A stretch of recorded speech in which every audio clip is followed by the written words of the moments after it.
So today in my philosophy class, I learned that a top can be both spinning and not spinning at the same time. Hey guys, it's Wednesday and today's vlog is coming from you from the top of my school's bleachers in front of the football field, because this was the only place I could think of that I could vlog in a semi-private kind of place where no one would come and bother me about why I'm talking to a camera. So basically we're reading Plato's Republic, and in it Socrates does a lot of ranting on things that he thinks he's right about. And whoever he's speaking to generally does a lot of wholeheartedly agreeing with whatever Socrates has to say. And so that is my theory. Don't you agree with me? Why yes, Socrates, you are absolutely right. And don't you agree that this principle can be applied to other things as well?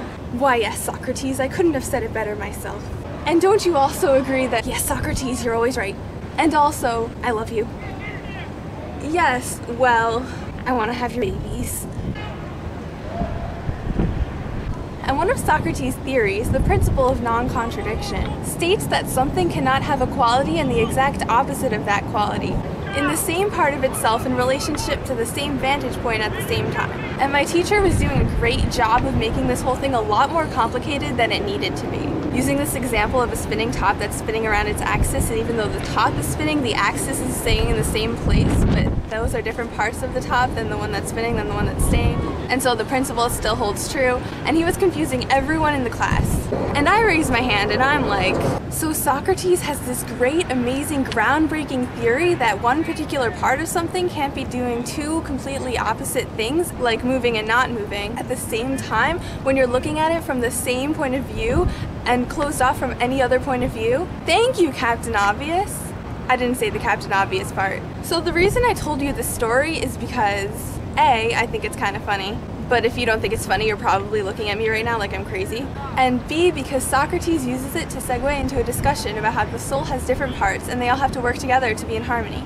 Each part of the soul has a different role and they all balance each other out. And I wanted to segue into the analogy that we, Aubrey, Marcy, and myself, are like different parts of the soul. And we all have to work together and play our different roles and balance each other out in order to make this channel the best that it can be.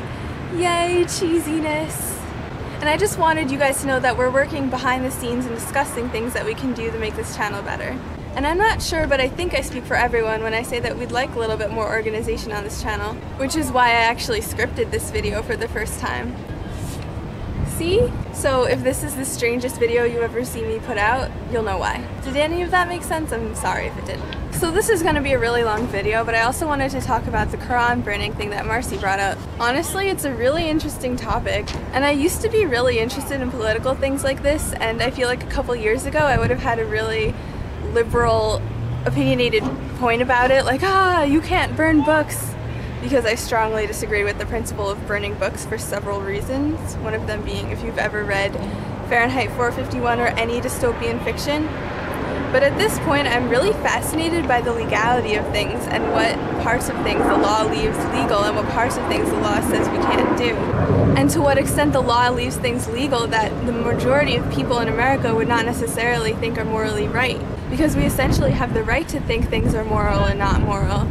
But that doesn't mean we should base our governments around them. And no one can really say that this guy is doing anything wrong if he's technically not breaking the law, because his moral system and the way that he thinks within his own mind might justify the fact that he's burning a book or supporting burning books, even though to me burning books is absolutely a hideous thing to do.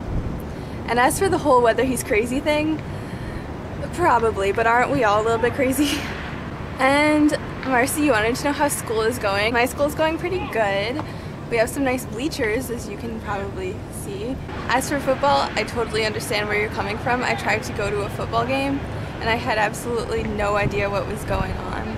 So I'm gonna leave this bleacher so I can stop being the crazy girl sitting on top of this bleacher filming herself. So I guess that's all I had to say today. I hope you guys are having a great week, and